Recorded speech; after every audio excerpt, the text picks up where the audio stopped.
Good evening students, welcome to study with Preksha 5483। आज हम आपके लिए लाए हैं कक्षा 7 सामाजिक विज्ञान कार्य पुस्तक में 13वीं से 15वीं तक का भारत, इसका भाग 2, पेज नंबर 37, क्रियाकलाप 3। निम्नलिखित वाक्यों को पूरा करें।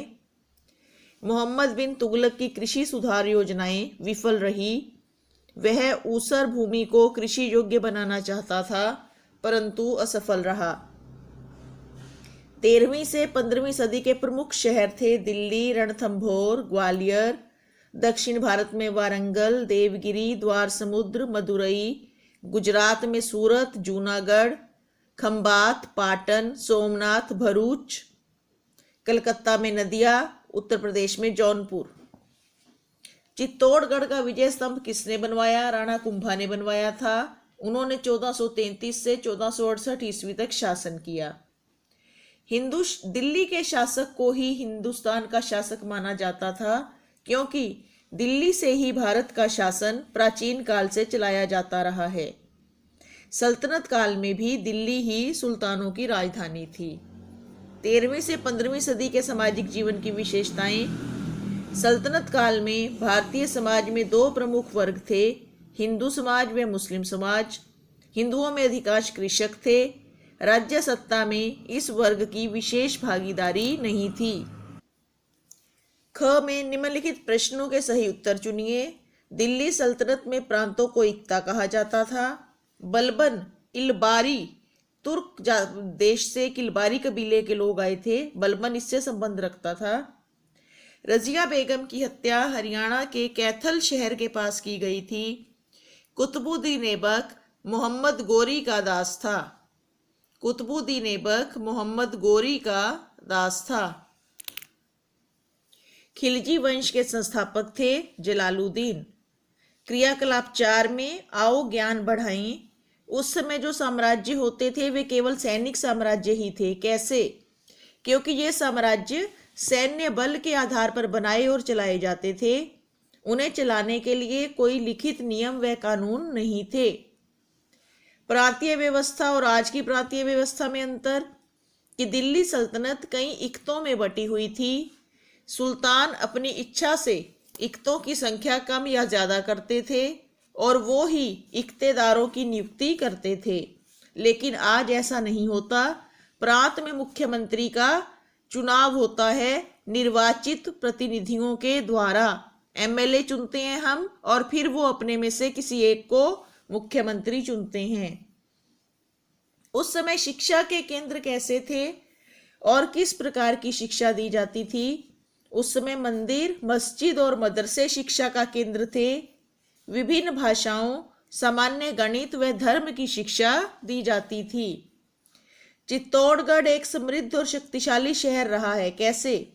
चित्तौड़गढ़ मेवाड़ की राजधानी था। यहाँ विश्व विख्यात किले, महल व अन्य इमारतें थी। यह सत्ता का केंद्र था।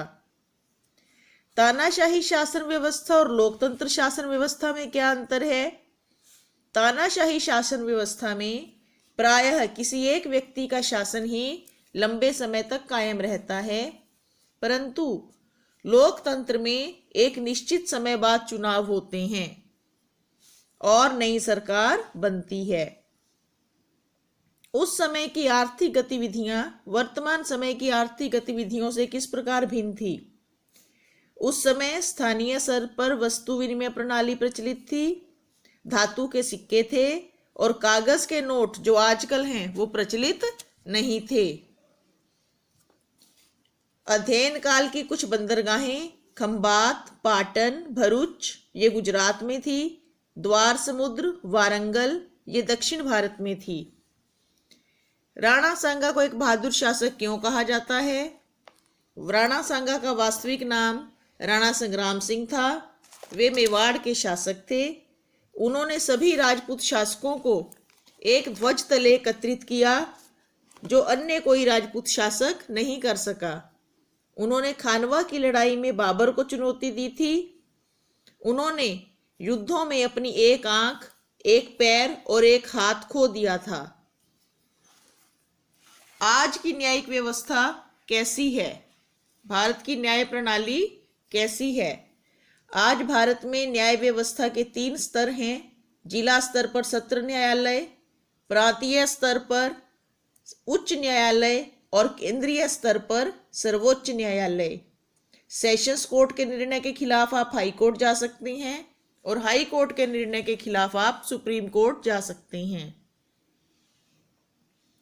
उस समय के राज्य के प्रमुख अधिकारी को इक्तादार कहा जाता था और उसकी नियुक्ति सुल्तान द्वारा की जाती थी।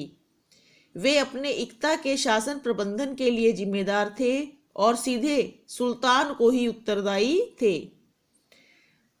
बलबन की योजना वाला प्रश्न छोड़ दीजिए, इसमें स्पष्ट नहीं है कि किस योजना के बारे में लिखना है। मोहम्मद बिन तुगलक की योजनाएं अव्यवहारिक थी, जैसे राजधानी का परिवर्तन, सांकेतिक सिक्के चलवाना, कृषि में सुधार के लिए प्रयास करना। कोई भी योजना उसकी सफल नहीं हुई। लोगों को भारी कष्ट सहना पड़ा और राज्य को आर्थिक हानि भी हुई। चित्र को देखकर वर्णन करें कि ये क्या है। ये चित्र चित्तौड़गढ़ के विजय स्तंभ का चित्र है। इसका निर्माण राणा कुंभा ने 1440 से 48 में करवाया। उन्होंने सारंगपुर की लड़ाई में महमूद खिलजी के नेतृत्व वाली मालवा की सेना को हराया था।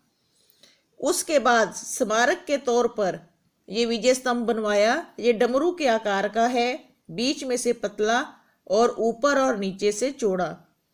इसे भारतीय मूर्ति कला का विश्वकोश कहा जाता है। इसकी ऊंचाई 122 फीट है। इस पर भारतीय देवी देवताओं, विष्णु के विभिन्न अवतारों और रामायण और महाभारत के सैकड़ों पात्रों की मूर्तियां बनी हुई हैं। इसे देखकर हम भारतीय पौराणिक महत्व के बारे में जान सकते हैं। तो ये था आज का वीडियो। हमारा ये पाठ यहाँ पूरा होता है। ऐसे ही और वीडियोस के लिए देखते रहिए स्टडी विद प्रेक्षा 5483। धन्यवाद।